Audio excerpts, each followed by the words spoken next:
Rock and roll often goes hand in hand with debauchery, until it affects a musician's ability to play or remember the lyrics. It's not uncommon for your favorite rock stars to have overindulged before taking the stage, but sometimes the excess can lead to uncomfortable performances or even tragic outcomes. Fuck this shit. I'm gonna play a fucking new song. Fuck this shit. Give me a fucking break. 1 minute left. 1 minute fucking left. You're gonna give me fucking 1 minute? Look at that fucking sign right there. 1 minute. Amy Winehouse's battle with addiction was evident throughout her career, and it came to a head during a 2011 performance in Belgrade, Serbia. For an hour and a half, Winehouse struggled through her set, exhibiting erratic behavior such as throwing her microphone to the ground and abandoning her band on stage as she wandered off. The audience responded with boos throughout the performance. This tour was meant to mark a fresh start for Winehouse after years of personal struggles. In an attempt to support her sobriety, hotel staff in Belgrade were instructed to remove alcohol from her room. Unfortunately, these measures proved ineffective, and Winehouse passed away later that year. The Replacement's 1986 appearance on Saturday Night Live earned them a permanent ban from the show and solidified their reputation as one of the most unpredictable live bands in history. The story goes that the band, especially guitarist Bob Stinson, had been drinking heavily throughout the day and were notably inebriated by the time they went live. During the performance, singer Paul Westerberg struggled through the vocals, frequently wandering off mic and around the stage. At one point, he turned to Stinson and shouted, "Come on, fucker!" causing outrage at the network.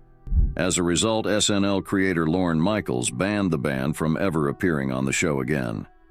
By 1997, Oasis was at the peak of their global success. The Manchester band had just delivered their iconic Nebworth shows to a crowd of 250,000 and were reveling in the heights of rock stardom.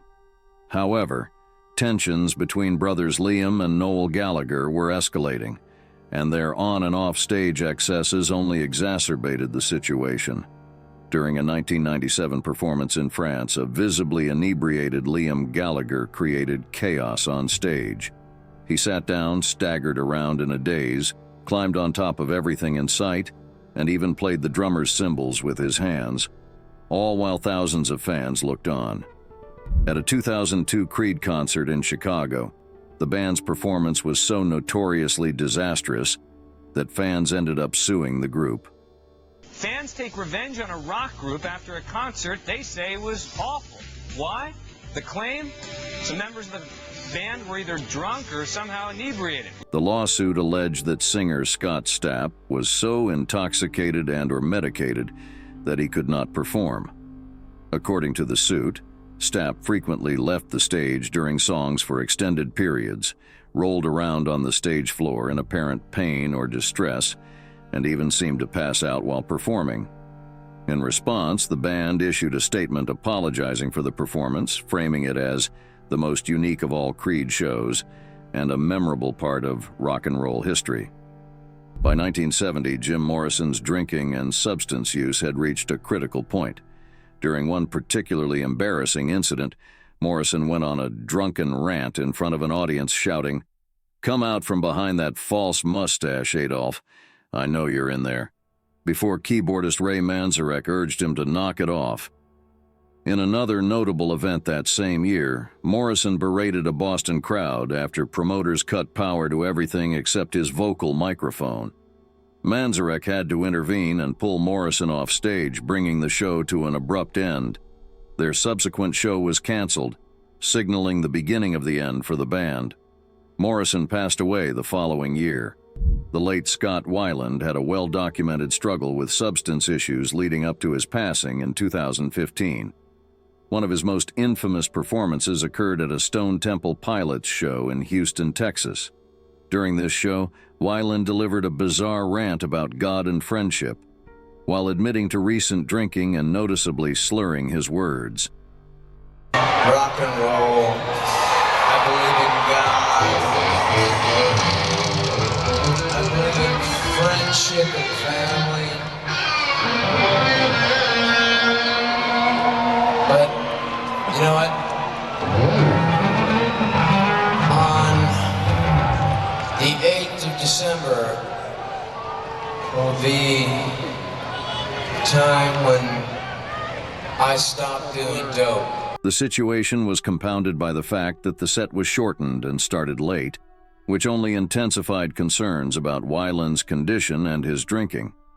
The 2004 reunion tour of Van Halen with Sammy Hagar became one of the most tumultuous periods in the band's history, largely due to Eddie Van Halen's struggles with alcohol and substance addiction.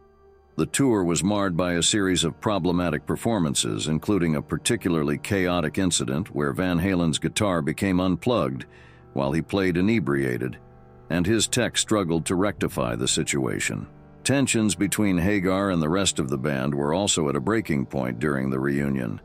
Hagar's insistence on including co-founder and original bassist Michael Anthony in the tour contributed to the discord. Eddie and Alex Van Halen were reportedly upset that Anthony remained friends with Hagar after the band's earlier split. Combined with Eddie's alleged drinking issues, these factors created a highly volatile environment. The tour came to a dramatic end when Eddie famously smashed his guitar on stage and, in an emotional outburst, allegedly told the crowd, "You don't understand." In 2009, Avril Lavigne joined the comedic glam metal band Steel Panther for a guest performance, during which she sang "I Love Rock and Roll," originally by Alan Merrill and popularized by Joan Jett and the Blackhearts. Fans noted that Lavigne appeared to be drunk, and her performance was off-key and somewhat embarrassing.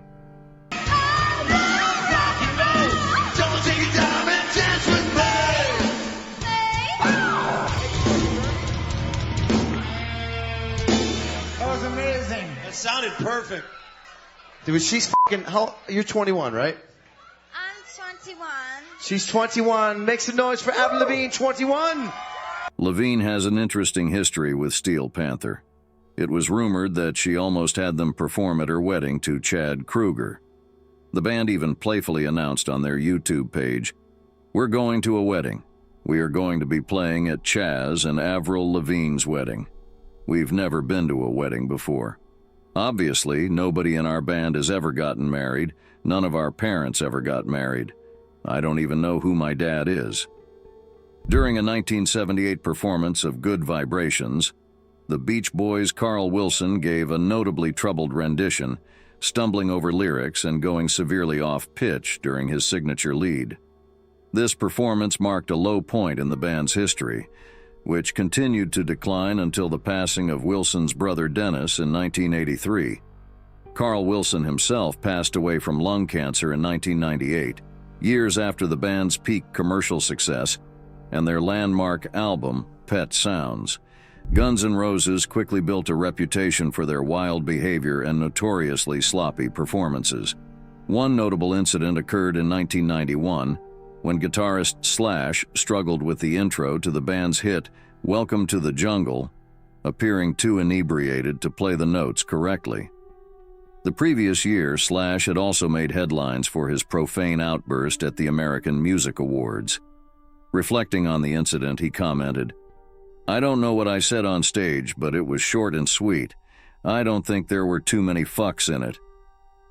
During their 1991 tour, before the massive success of Smells Like Teen Spirit, Nirvana delivered a notably sloppy performance of In Bloom, marked by both literal and musical stumbles.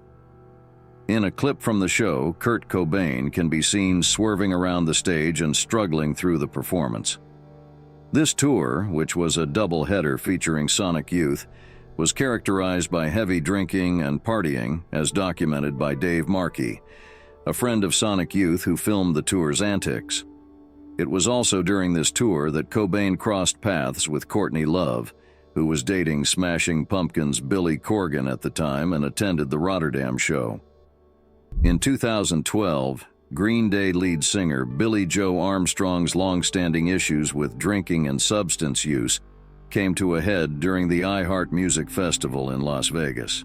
Mid-performance, when a monitor informed him that they had just 1 minute left to play, Armstrong abruptly stopped the song and launched into an intoxicated tirade against the festival for cutting their set short.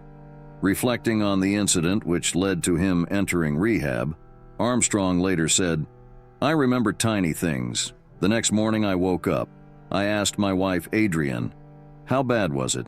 She said, 'It's bad.' I called my manager. He said, 'You're getting on a plane going back to Oakland and going into rehab immediately.'" 1 minute. God fucking love you all. We'll be back.